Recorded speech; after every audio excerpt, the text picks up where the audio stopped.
I'm Mark Golub, and in the aftermath of election 2016 and the victory of Donald Trump, which has been celebrated by many and which has been denounced by many, we're asking some of the leading voices on the American Jewish scene to weigh in with their insights and their thoughts. We already spoke with someone who leans left, Alan Dershowitz. This time I'm very pleased to welcome back to JBS an articulate voice on the American Jewish center right, the president of Tribe Media and the Los Angeles Jewish Journal, David Suissa. David, thank you for joining us once again. It's great to be here, Mark. Thank you. David, you published a piece after the Trump victory under the headline, Dealing with Shock. What shocked you most about Donald Trump's win on election night?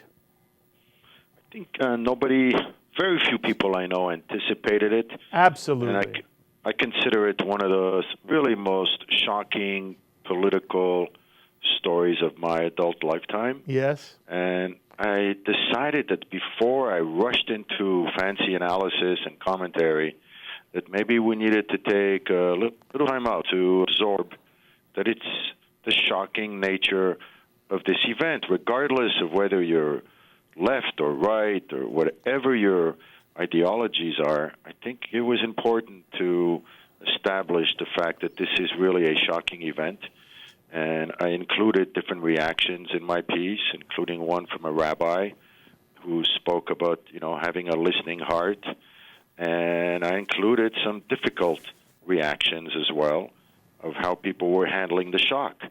And the way I decided to handle the shock was to take a little bit of a 24-hour time out and just absorb it. Mm-hmm. And that was the reason I wrote the piece. Mm-hmm. Well, again, you normally vote Republican, correct?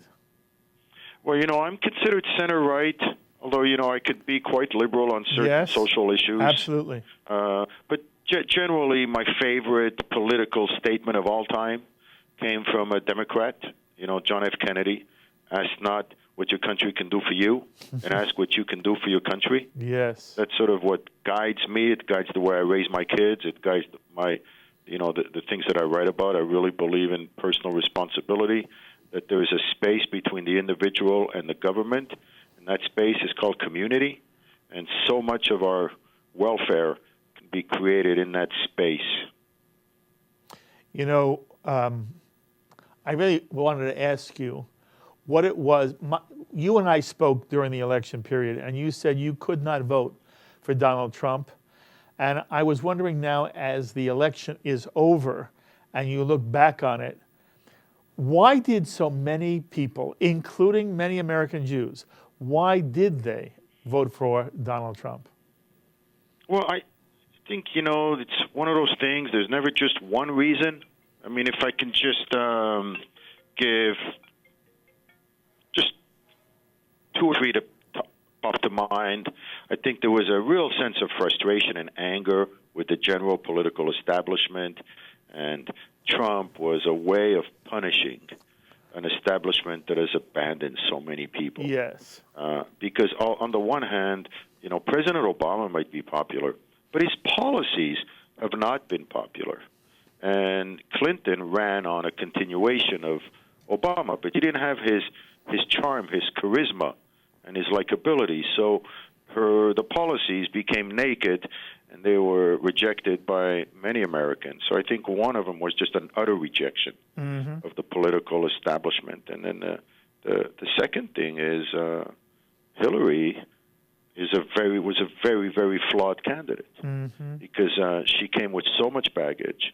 And as, people didn't trust her. In advertising, we have an expression called likable brand personality. She did not have neither a likable personality or two-thirds of the country did not trust her. And her campaign only reinforced her negatives.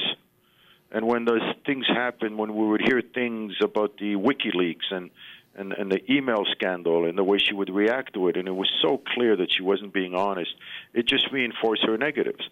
So I think a lot of the vote where people felt that a sense of accountability in a way, because had she won the election, she would have gotten away with it. And there's something sort of a certain justice, I think, has been served because the American people held her accountable. Mm-hmm. So those are some of the thoughts that come to mind in terms of how people were able to overlook and forgive Trump for his vulgarities and all his obvious bigoted statements, and figured that this guy is so, he was the ultimate outsider, I guess, and she was the ultimate insider. Absolutely. And he came in during a time where people were so sick and tired of politics as usual. In a way, his extreme outsiderness, ended up being a little bit to his benefit. He was so, and he promoted that about himself. He was somebody that knew how to tap into the genuine grievances of America, that part of America that got forgotten. And I think what's incredibly ironic is that a week ago, my Republican friends were sitting Shiva for the Republican Party. Yes. We're talking about Armageddon. Yes. It was like the double whammy of Trump losing and in a severely, intensely, ideologically fractured party. Yes. Yes. So people were talking about, we have to break it up and start over. It's the end of a great party. We need to do some soul searching. And here we are, a few days later, and people are saying now the exact same thing about the Democratic Party. Mm-hmm. And now people are sitting Shiva for the Democratic Party. So I've never seen such a turnaround. And I think we're going to have a very interesting year ahead of us, because there's so much uncertainty. But at the same time, there's potential promise. What happened if Donald Trump doesn't say anything stupid for the next 60 days or the next 90 days? Yes. What happens if he starts making the right decisions? Yes. What happens if he starts putting really smart, reasonable people in his cabinet? What happens if he becomes more of a cheerleader and he delegates to really smart people on some of the whole policy issues? Is Who that knows? I think what is President Obama said, I think we should always keep in mind, which is that if he succeeds, America succeeds. Yes, yes. By the way, do you think it's possible, when you say, wouldn't it be nice if, and then you run through the catalog, he won't say something stupid, he will appoint good people, and he'll be the cheerleader, and he will let people with much more experience in government, and even if people on the left, they don't like Giuliani, and they don't like almost everyone. They don't like anybody in the Republican Party. They don't like Gingrich. They don't like Bolton. But the reality is these are people who have served in government, have a different perspective. These are not novices or people who have no clue. What if Trump really does keep his, all the nonsense stops, and he puts in good people who will have a different perspective than those on the left? But, as I've heard many people say, I agree 100%, America does best when it moves towards the center. And I believe in part, David, what we saw here in the win by Donald Trump was a corrective by the American people to what they felt had gone far left. And this was a particular moment in time. Trump, under normal circumstances, could never win. But this was a moment where there was a confluence of events and feelings. And for this particular moment in time, Trump won. What if the way you describe it works out? Wouldn't that be wonderful? When you say, Mark, America went left, I think that's a very important comment, because when they went left, they started putting, the issue of which bathrooms should transgenders go into, and identity politics and gay marriage, and so many of those issues of Black Lives Matter and issues of identity politics started to override issues of bread and butter issues, which is, I've lost my job and globalism has left me on the sidelines. And I think this is, when you're saying they went too far left, I think this is part of the problem with the Democratic Party. They forgot about bread and butter issues, which is people losing their jobs to globalism. And when we talk about coming back to the center, I also mean coming back to the center in terms of the kind of issues we have to deal with. And this is what Donald Trump tapped into. Now, on the second point regarding what he'll do as a politician, let's remember that we have zero evidence of how Donald Trump will be as a politician. Yes. He has not spent 1 minute yet in any political office whatsoever. The only track record we have of Donald Trump is as a businessman and as a candidate. We have an enormous track record of the Clinton as a politician, and I think this is what hurt her, because this was her baggage. So when we look forward to Donald Trump as a politician, who knows? Who knows how the awesome power of the presidency will influence? One school of thought says if you give power to a narcissist, he becomes even more of a narcissist. Another school of thought says he's going to be so awed by the power of the office that it's going to humble him a little bit to be able to do the kind of things you described a few minutes ago, which is to put really good people under him running the cabinet. Let's remember that Obama did not do that. Obama was a micromanager, and he dictated pretty much all aspects of his policy. So you never saw powerful cabinet members in Obama's administration that really ran the show. And I think what I'm hoping to see in a Trump administration is something similar to how he runs his business in a way, where he really delegates a lot, and he's sort of this big cheerleader in a way and a big negotiator. When the time comes. So who knows? Who knows? Yes. I mean, there's all kinds of rumors right now about who's going to be Secretary of State and Secretary of the Interior. But it's going to go in a very different direction than had it gone with Hillary. And that is an earthquake for America. It's an earthquake because Obama's policies were very to the left. And although he was likable, the general feeling among the American population is that they were not in agreement with his policy. He went too far with Obamacare. He went too far with so many of these executive orders that he signed. So had Hillary come on, it would have continued going in that direction. And I think this is a moment when America said, stop. Yes, yes. Look, you are in perhaps the most blue state on the map. You are in California. My assumption is everywhere around you there are liberal types and Jews who are just beside themselves, distraught, believe that this is the end of America, that America has now proved how ugly it is and how racist it is, and that the future is going to see one in which those who are in the underclass, those who are the minorities, those who are Muslim, those who are gay, those who are transgender, those who need to be helped up, all of them, education, the entire social fabric of America is going to be undermined by Donald Trump. What would you say to American Jews who are really, I've gotten emails and I've gotten texts where the pain, the fright is palpable. David, what do you say to them? Well, two things. I would say two things. First is it's precisely that kind of smug and arrogant attitude that got Donald Trump elected. It's the inability of liberals to have empathy for Trump voters.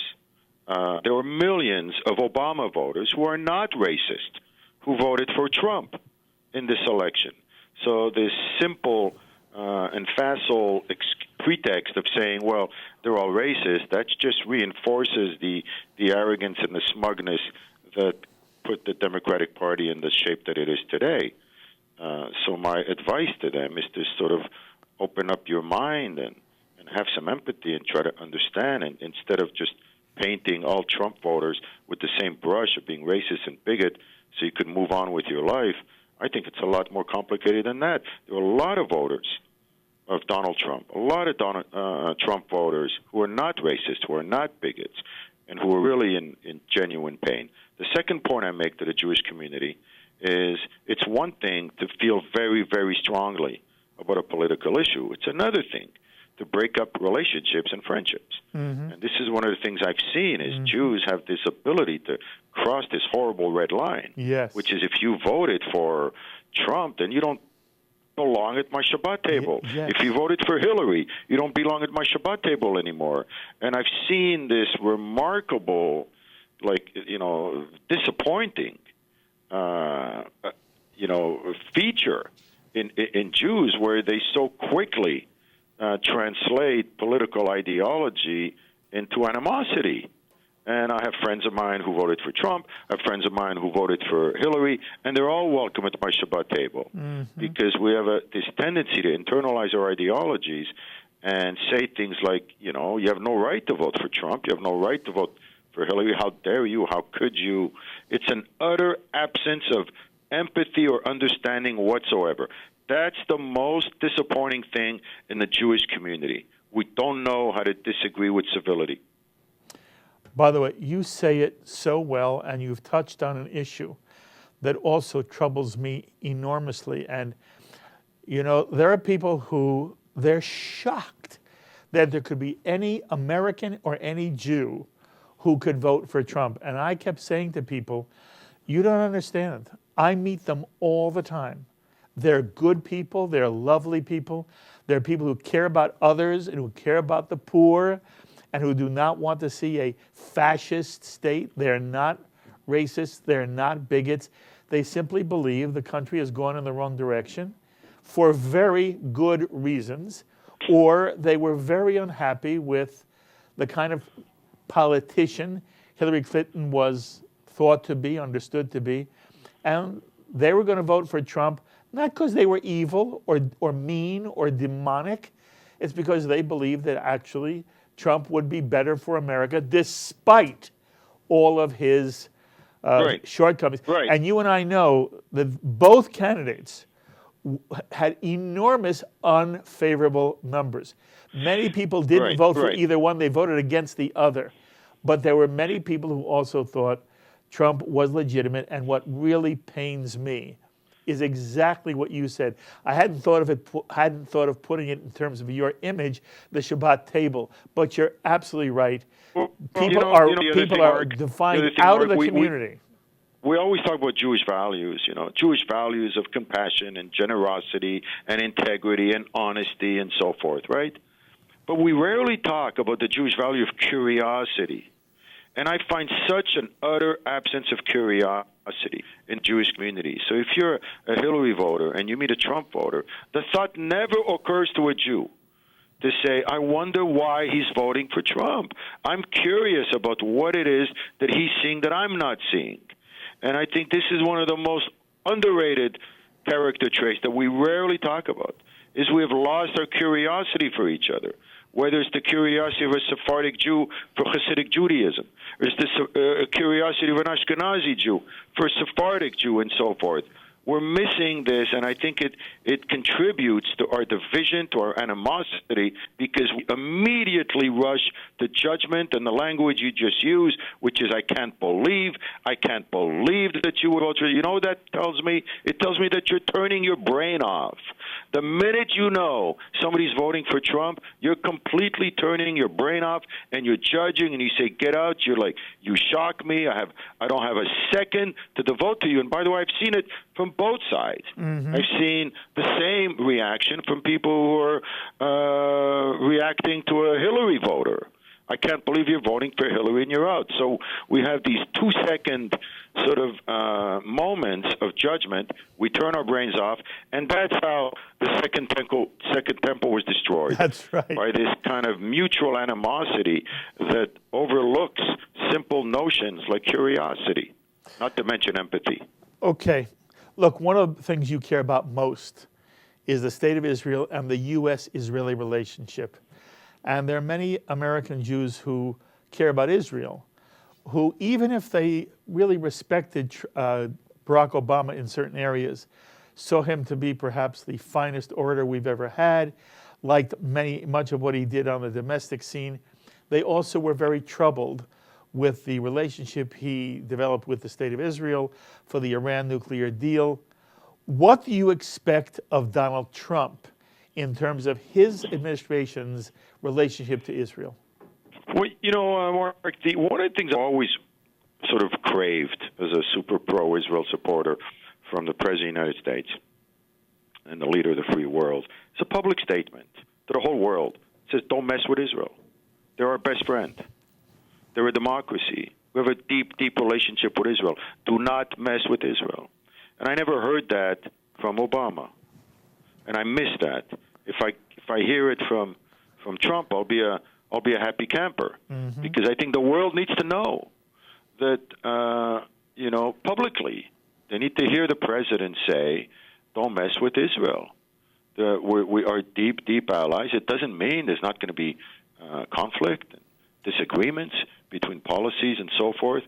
But I think President Obama thought that by giving Israel a tremendous amount of money and security and have all the security cooperation, which I think was wonderful, and I want to give him full credit for it, but it wasn't enough. I think, Israel is under siege by so much of the world. Israel's, it's surrounded by 200,000, missiles and under threat from Iran in a super chaotic part of the world, and under siege from Europe as well in so many ways, and with the whole BDS movement and so forth, and the incredible discrimination against Israel at the United Nations. I think we need a president who will stand up and say, "Don't mess with Israel," and maybe Trump will be that guy. Does that mean you're hoping he will, or you expect him to? Well, I think there's a greater likelihood that Trump will say that than either Obama or Hillary Clinton. Okay. And what about Israeli settlements? The Obama administration made that a major issue, said it was the obstacle to peace. Do you have any sense of what, if people are saying that Bolton may become Secretary of State, John Bolton, former ambassador to the United Nations, what do you expect the Trump administration to say? What's their attitude towards Israeli settlements as the obstacle to peace? Well, I'll tell you, I think the biggest mistake Obama made is he didn't put enough pressure on the Palestinians. He reinforced this big lie that it's all in the hands of Israel. That the reason there's no peace and the reason the so-called occupation continues, it's all because of Israel. And it's not. The pressure needs to be put at least as much on the Palestinians. And I think Obama paid the price for that mistake. I would anticipate, a Trump administration to be able to be a little more even-handed on that and put equal pressure. Because I really believe you'll never reach peace or a two-state solution until the President of the United States looks at the Palestinians straight, face-to-face, and say, "You have rejected 3 offers to end the occupation and to create a Palestinian state. Pressure's on you. You are teaching hatred, glorifying terrorism. You're not acting like people who really want to create a Palestinian state. You're acting like a leadership in a society that wants to destroy Israel more than wants to create a Palestinian state." That kind of candor is necessary because the Palestinians have been taught, the leadership, that they can get away with murder, that they don't have to do anything, they don't have to compromise, that the whole pressure is just on Israel. That needs to be evened out for the interest of peace. If I was a peace group, whether it's J Street or Peace Now, I would say the same thing, that they need to put more pressure on the Palestinians if they're really serious about peace. And again, you hope the Trump administration will do just that. I hope he has the sechel, to know how to do this. A lot of my friends on the left, they say, "We've got to end the occupation." I tell them, well, if Israel leaves Judea and Samaria, if the IDF leaves tomorrow, how do we know that ISIS and Hamas are not going to come in and start chopping off Palestinian heads? So in many ways, people say they call it an occupation. But, I've spoken to some Palestinians in Ramallah, in the leadership, and they tell me they feel protected by the IDF. Exactly right. Because they're afraid that if Israel leaves, Hamas and ISIS will come in and create havoc. Yes. So it's not that simple as telling Israel to end this so-called occupation. That it's a two-way street, and I think the biggest mistake that Obama made is he made it a one-way street and put most of the pressure on the wrong party, which is Israel. Okay, and what about the Iran deal, the Iran nuclear deal? You were opposed to it. What do you think Trump's going to do vis-a-vis the Iran deal? Well, that's a really good question because the train has left the station in so many ways. Absolutely. I think, he will, one of the things that Obama did is because he was so intent on implementing his policies that he ended up just signing executive agreements. The Iran deal, he knew that if it was called a treaty and had to be run by the Senate, it would never have gone through. So the Iran deal is an executive agreement that Obama signed, which also means that it's an agreement that Trump could unsign. I think he will probably be a lot tougher on the Iranians. He will look at their behavior a lot closer. I think he will be open to implementing some more sanctions from the U.S. I think you're going to see a tough guy. He's already gone on record as saying he thinks it's one of the worst deals ever made, and I agree with him. Iran has taken all those billions to just wreak even more havoc in the region. And from what I've read, that the verification regime is far from rigorous, and they might very well be cheating as we speak. So, I mean, I'm very against the deal, and I think it's in a tough position for Trump, honestly. As much as I would say that he can undo it, he cannot undo it. Exactly right. But I think you'll see a much tougher view of Iran than we've seen so far, because Obama, in his zeal to not jeopardize the deal, let Iran get away with murder in Syria and in Iraq. And I think that's been one of the unspoken side effects of the deal, is that Iran has had open season on doing anything it wanted, because it knew that the leader in Washington didn't want to jeopardize the deal. So we can't piss off the Iranians, because then that's going to jeopardize the deal. Meanwhile, the Iranians are wreaking havoc in the region, and eventually it's very threatening to Israel. We have to wrap up. By the way, we have seen one thing Trump has already done in terms of, quote, his administration and governing. In addition to calling Benjamin Netanyahu, the first calls Trump made were to Nancy Pelosi and to Chuck Schumer, reaching across the aisle to the leaders of House and Senate. That was impressive to me, David. Did it mean anything to you? It did. It did. I mean, the first phone call that Obama made was to Mahmoud Abbas, who glorifies terrorism. And that meant a lot to me, too, in the other direction. Exactly. So, who knows? Who knows? We're entering uncharted territory now with Trump, and we can only pray that they'll be in a good direction. Yeah. Okay. I want a yes or no. Is the sky falling, David? No. Okay. David, I love talking to you. You write beautifully. You are courageous. Thank you. I know there will be people who agree with you, don't agree with you. I just am thrilled to have your voice on JBS. We should do it often. You be well, and we'll talk again soon. Thank you, my friend. Thank you. Shabbat Thank you shalom. very much. Thank you. David Suissa, president of Tribe Media and of the Los Angeles Jewish Journal.